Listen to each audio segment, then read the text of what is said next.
David, did you accomplish all you set out to do this off season, or do you still consider the off season going, or how do you look at it? Yeah, I think increasingly the off season extends into spring training now, and I think that's the case this year as well. There will be transaction activity unquestionably throughout the industry in the coming weeks. It may extend until March. I don't really know, but we feel good about our team. I feel like we're in a good spot heading into camp. We're always going to look to improve where we can, but I feel good about where our team is right now. What is the thing that stands out the most about your additions this offseason? I think we've gotten deeper as a club, and that's something that that probably hurt us a little bit last year when some of the guys at the top of the roster went down. It was tougher for this team to backfill. And look, when you have superstar players have injuries, it's always going to be tough to backfill.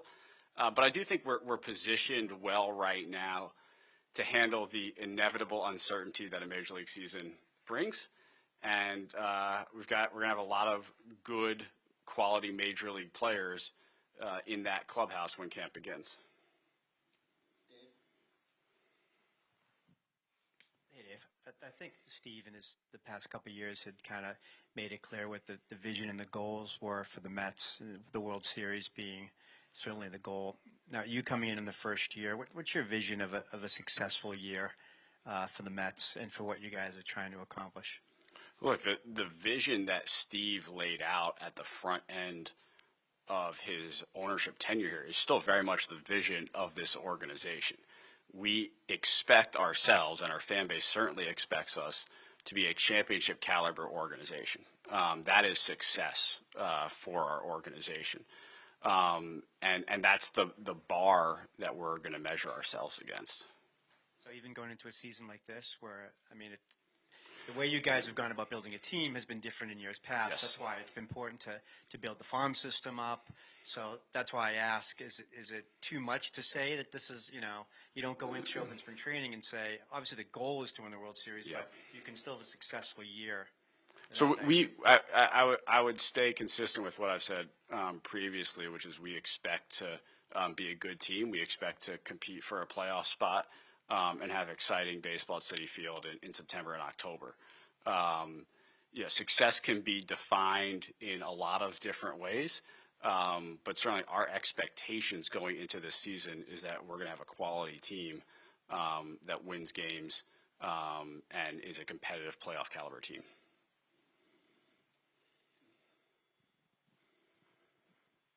What makes an organization championship caliber beyond winning the championship? Look, I think that speaks to everything that an organization stands for, everything that an organization tries to accomplish. So it starts with what our product is on the field. It means competing for championships and playing at a championship caliber level every single year.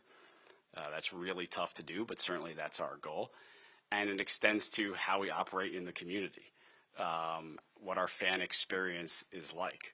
All of these things, I think, end up creating a championship caliber organization, an organization that fans can be proud to be associated with, an organization that employees can be proud to work for, and an organization that players want to join. Yeah, Dave, what do you hope to learn about your club over these next handful of weeks? It's not only the club. For me, this is an incredibly useful period, these next 7 weeks, to learn about the entire organization. This is the only time over the course of the calendar year where you've got the vast majority of people throughout the organization in one place. I'm going to get to meet a whole lot of people face to face. I'm going to get to see not only our major league players, but our minor league players in person. So I think it's that global familiarity that I'm really looking forward to, and especially this first year is going to be really important for me. Just to drill down on the expectations question, is this a club that you see maybe competing for a division or just wild card? Because you leave it at playoffs. Yeah, and look, we're in a really good division, right? We're in a really good division. The Braves have been one of the best teams in baseball for a while now. The Phillies have had some very successful years of late. So we understand the quality of competition in our division. I also understand that the external expectations aren't going to have us with the Braves right now, and that's understandable given the year that we're coming off of. And so I think our focus is being as good as we can possibly be, and we believe that's going to be a good team. Through 4 months on the job, most of an off season, what do you think is the most important change that's been made so far? I don't know. I'd like to think we've continued to build upon some of the progress that this organization has made over the past couple of years. I'm very excited about some of the people that I get to work with, both people who have been here previously and guys like Carlos Mendoza, Andy Green, Chris Gross, Eduardo Brizuela, folks that I've brought in. So I think as I look at where our organization is now, I'm excited about the direction. I think we've got good people here, and look, we're about to embark on the 8 or 9 month marathon that is a Major League Baseball season, and we're all going to learn a lot during that period. I'm going to learn a lot about our organization, where we stack up, where we stand. And then at some time from now, I'm going to have a more educated opinion on how to plot us going forward. As far as the Major League roster goes, in spring training, what do you see as the areas of particular competition? Yeah, so we've got some spots in the bullpen, the last couple spots, probably last 2 or so spots of the pen, where there's going to be some competition. I think we've got some spots at the back end of the position player grouping as well. The DH spot, a bench roll or platoon bat spot. And so that's going to be exciting. And we also know that things change over the course of camp. There will be injuries that pop up inevitably that change how we look at certain roles. So, I think from a competition standpoint, my perspective, and I certainly respect you have things you need to write early in camp. And so we'll do our best to answer our questions. But from my perspective, I don't really start to drill down on that until we get into like the second week of March. And we see who is still healthy, who's on track to play on opening day, because sometimes it looks a little bit different when we get to that time frame than it might today.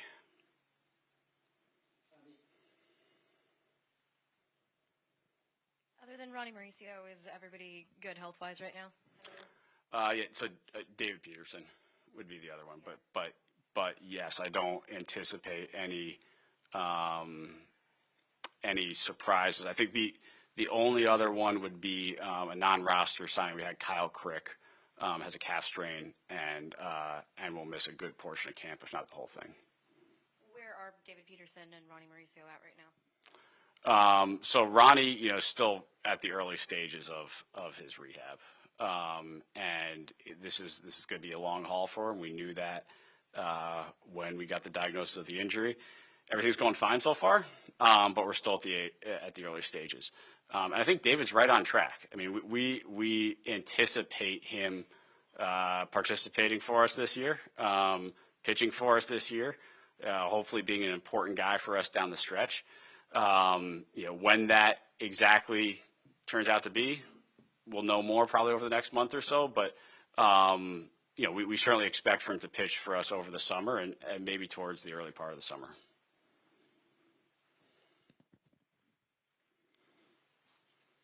When you were asked about the competition just a minute, you didn't mention third base.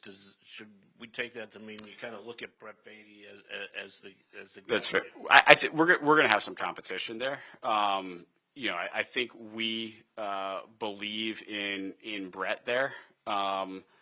We believe that Mark Vientos can also play that position. We've got Joey Wendell on the roster. Zach Short is in camp and has played that position defensively at a very high level in the past. So, I think there will be some level of competition there, yes. And has there been temptation to add another bat to this roster? look, there's always temptation to get better, and there's always temptation when there are good players available to see how they may fit on your roster. And there's no perfect answer to this one. We've talked about this one before, and when you add a more established player, it's going to just by nature take playing time away from younger players, and we have to walk that balance. And that's what we're trying to do. You mentioned in a recent interview that you did some consulting work in your off year. Could you share what that was and what you learned from it? What are you going to bring? What from that will you bring here? Yeah, so I won't share the specifics of it, but I did a little bit of work in some other sports, particularly European football, and it was fascinating to just see how other sports go about trying to solve some similar questions and problems that we have in baseball. Every sport looks at this a little bit differently, and so exchanging notes, learning, it was fascinating to me, and had a little time, and so I was able to dig into some things that otherwise I wouldn't have. Just kind of what Mike said about, potentially targeting like another bat or something. You could just go out and, if you needed more established pitching help, there's free agent pitching there. If you want another bat, there's free agent DHs. But does your first year, is it important that you use that time to evaluate, like you mentioned, what you do have in-house before you decide to take moves? Is that part of the equation? So there are a couple things there. So the first is I think where we are in our organizational cycle, frankly, regardless of whether this is my first year or 10th year, it's important for us to learn about some of these younger players. When you have players who have pretty consistently performed at the AAA level, at some point you have to be willing to give them opportunities at the major league level, understanding it may not go perfectly, and I understand that it may not go perfectly. I think we will be better off as an organization for it. But I understand the risks involved. And then in terms of, the other part of it, you mentioned sort of the pitching. If we wanted more established pitching, we'd go outside pitching. I think part of it there is understanding the longer-term commitments as well and trying to create an organization where we really can be competitive year in, year out, have that sustainable competitiveness, win every year. And part of that is allowing yourself to take big shots in the free agent market when appropriate, and also being a little bit more restrained when appropriate. Do you have a set budget, or is it kind of case by case as you go along here? I think the way Steve operates is it's always what's in the best interest of the organization, and so I don't think he operates with a hard line.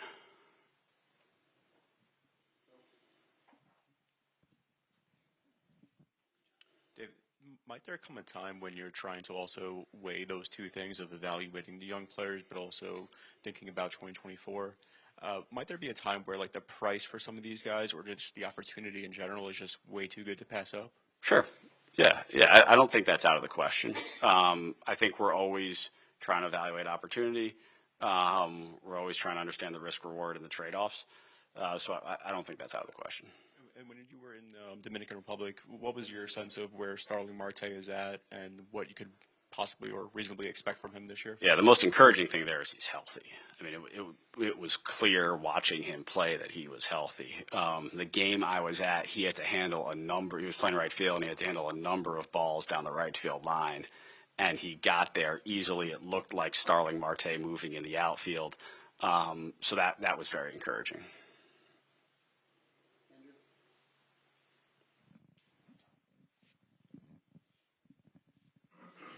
How would you say your time with the Brewers has kind of guided the way you've approached this offseason, and what have been the differences just with this organization that you've seen so far as you go through the offseason for the first time?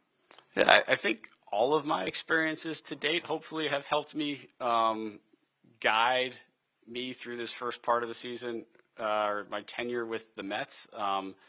the Brewers in particular, maybe it gave me a little bit of a roadmap for this first year in terms of understanding.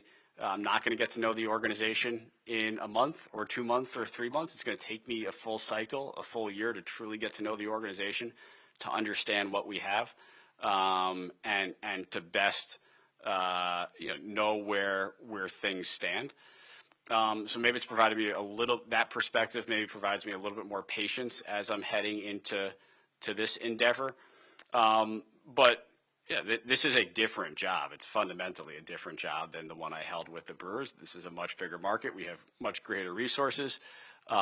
We are literally able to contemplate transactions for any type of player that is available, and that's very different than what I encountered in Milwaukee.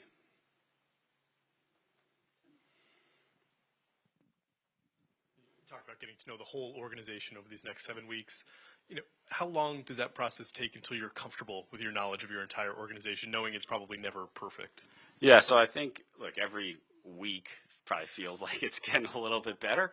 But I think it's a full year. I really do think it's going through a full baseball cycle. So going through the GM meetings and the winter meetings with the group, going through a spring training, a season, a draft, a trade deadline, a pennant race, an off-season preparation.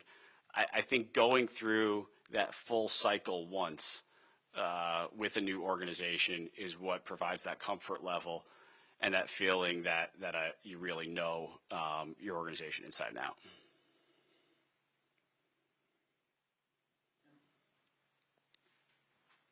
Last week when you got asked about Pete Alonso, you said essentially to focus on this season. Do you anticipate not discussing with him a long-term deal until next offseason, or was that going to be broached before the season? I think that's probably the most likely outcome. We're not going to get into the specifics of any particular negotiation. I'm not going to provide you guys updates on any conversations that exist back and forth. But look, when you have a really talented player who's really good, who's entering his final year of club control, who happens to be represented by Scott Boras, these things generally end up into free agency. And we understand that. This is an organization that's dealt with that before with really good players, and has ended up in a perfectly fine spot. So, I have not seen Pete here yet, haven't talked to him here yet. But what we're going to talk about is, look, let's go out and have a great year together. You go out and have a great year. Let's have a great year as a team. And if we do that, we're both going to be set up, the organization and Pete, going to be set up very well going into the offseason. Edwin says he's feeling good, he's moving well. Is it reasonable to expect that he can be the same pitcher that he was in 2022? Well, 2022 is a really high bar for anyone. 2022 was an historic level of production for a major league pitcher. But I would expect Edwin, based on his health and who he is as a person and his determination, to be a very good major league closer for us. What does having a closer of that caliber do for the rest of the bullpen and how you build it? It makes everything so much easier. I was incredibly fortunate during my time in Milwaukee to have really good closers throughout the tenure there, and it makes building the rest of your pen and allowing those guys to feel comfortable in their roles a heck of a lot easier. And so, if Edwin continues on this progression and he's able to anchor the back end of the pen, that certainly makes the rest of the puzzle fit a little bit more neatly. Had he progressed far enough where you were confident in building out the bullpen this offseason that he would be able to anchor it that way? That's certainly our expectation based on where he is health-wise.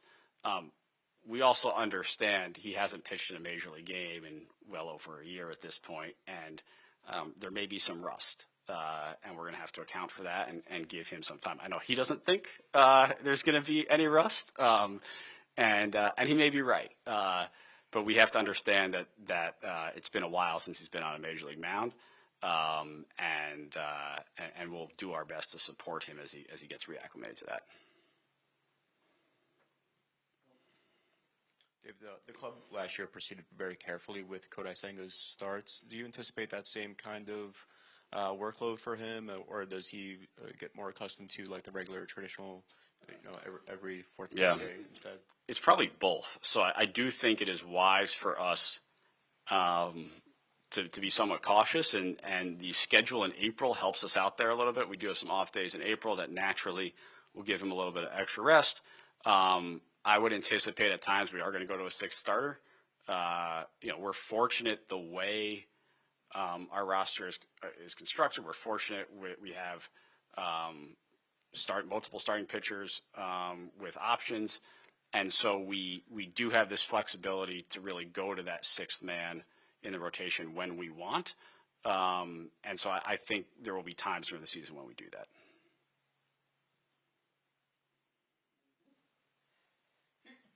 Bless you. A manufacturer may not be the right word, but how do you maybe foster optimism going into this season, coming off of what happened last year? It's fascinating. I don't feel like I need to foster it. Like I think the players feel it, and as I talked to our players throughout the offseason, really from the moment I took the job, they wanted me to know how good they think the team is. They wanted me to know that they didn't think the way 23 played out was indicative of the talent level on the team. And so I think that optimism is going to exist. I think those guys and we as an organization have a belief in the talent that's in that room, and believe this is going to be a fun, enjoyable, and competitive season. And what is your reaction to Major League Baseball coming down on Napier and the Phantom DO type stuff? So MLB has concluded its investigation. They issued a statement. We issued a statement. Beyond that, I'm not going to comment.